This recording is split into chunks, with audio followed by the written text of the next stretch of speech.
It's during this period where Congress and the radical Republicans, as well as moderate Republicans who weren't so radical, they're going to come together and start passing laws, as well as constitutional amendments that are going to change the shape of Reconstruction in the South. So in 1866, we see a major bill being passed by Congress. This is the Civil Rights Bill. And this is basically set up to try to counteract the Black Codes, which took away a lot of rights from African Americans, right? So the Congress is trying to bring about equality for African Americans in the South. That's what the Civil Rights Bill of 1866 is all about. So what does it do? Well, basically, the Civil Rights Bill is going to make it to where state governments cannot pass laws that deprive African Americans of their rights, right? Or any citizen, right? Every citizen, whether they're white or they're black, has to have certain rights that are respected, okay? So, like the right to make contracts, the right to bring lawsuits. Remember, we were talking about the limited legal rights? Well, African Americans can now bring lawsuits against white Americans, and they can testify against them because of the Civil Rights Bill. Okay, property is to be respected.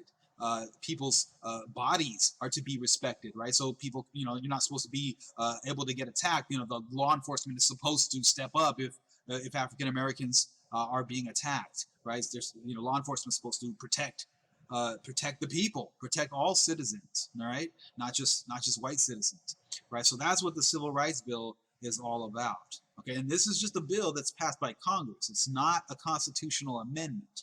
And a bill can be overturned, it could be changed later on by a different Congress. So what's really important is to get these protections of rights into the Constitution. All right, so that's why we have the 14th Amendment, which eventually passes and gets ratified in 1868. Okay, so a lot of the protections of rights that was in the Civil Rights Bill of 1866 is going to get put into the 14th Amendment. So the 14th Amendment is going to recognize the citizenship of anyone who was born in the United States. Okay, so that includes African Americans, immigrants who have children in the United States. You have a number of European immigrants at this time. It doesn't recognize Native Americans though as citizens, right? Because you have a number of Native Americans who are living under tribal governments at the time, or tribal authority. They're not included as citizens at this time. But basically, the 14th Amendment is recognizing the citizenship of African Americans and anyone else born in the U.S. Okay? And so as citizens, African Americans have rights that need to be protected. All right, but there are some limitations to the 14th Amendment because it does not give African Americans the right to vote.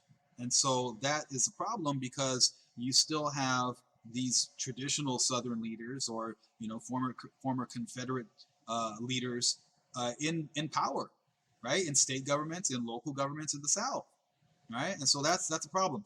But what the 14th Amendment does do is it gives states an incentive to give voting rights to African Americans and any other group that may be prohibited from voting.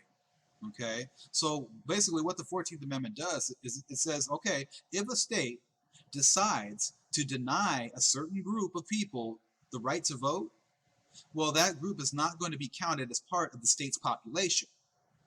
And in the House of Representatives, the number of representatives that each state gets is based on the size of their population. So big states with a big population get more members in the House of Representatives, which means they have more political influence and more political power. They could shape the direction of the country. Okay? They could shape the laws, right? Because Congress is making the laws, right? And so the states, in the southern states, they want to have as big a population as possible so they could have more influence on the federal government, so they can maintain their societies the way that they want them. So that's an incentive for the southern states to give African Americans the right to vote, so that African Americans would be counted in the state's population, so the states would have more representatives in the House of Representatives. You see? Now, both the Civil Rights Bill and the 14th Amendment didn't pass easily. Okay, the Civil Rights Bill, it got vetoed by President Johnson. Okay, but when a president vetoes a bill, there is a way for Congress to override the president's veto.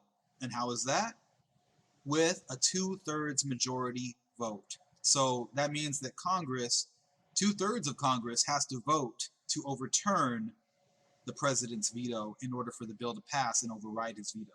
Okay?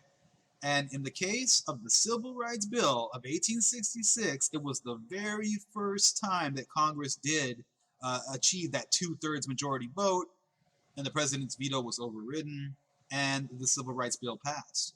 And with the 14th Amendment, there was a ton of backlash as well. President Johnson was lobbying the states, telling them, do not ratify the 14th Amendment, right? He was working against it. And the states did not ratify the 14th Amendment, but Congress was able to get around this with something called the Reconstruction Acts. This is a number of different acts that took place beginning in 1867. And these acts basically broke down the state governments and local governments that existed in the South and rebuilt them. Okay, how did it rebuild them?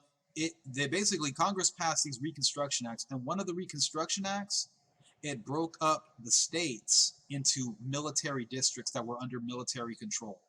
Okay, and the states were forced to write new constitutions which protected the rights of African Americans and got rid of a number of various other state policies that created an unequal environment for African Americans. Right, so basically, Congress through the Reconstruction Acts are beginning to take away power from the southern state governments, right, in order to try to bring about more equality for African Americans.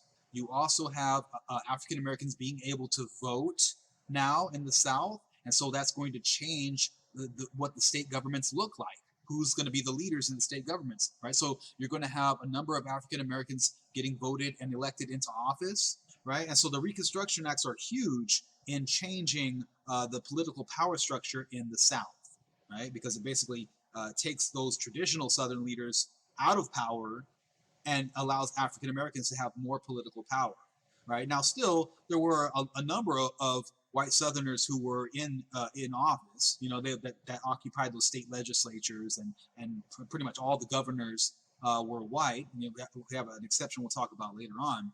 But now you have more and more African Americans involved in politics and have the power of the vote too, right? And so that's going to limit the actions of white Southern politicians as well, because they know that they could be voted out of office, right? It's possible. President Johnson, you know, as you can see, he's trying to fight this direction of the Congressional Reconstruction, which is bringing about more equality for African Americans, or attempting to. President Johnson is eventually going to be impeached.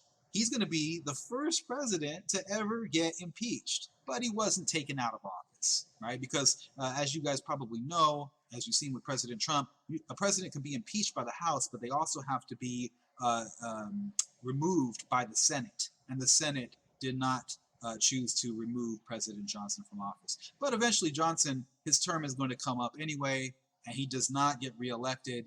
Instead, you have a former Union general getting elected as president, Ulysses S. Grant. So he's going to be the next president as Reconstruction continues to move on during this congressional phase, okay, where the radical Republicans are heavily in charge of the direction of Reconstruction. Now, in 1870, you're going to have the ratification of the 15th Amendment. What's the 15th Amendment do? Basically, it's going to protect the voting rights of African Americans and any American citizen, male American citizen. We'll talk more about that in just a minute.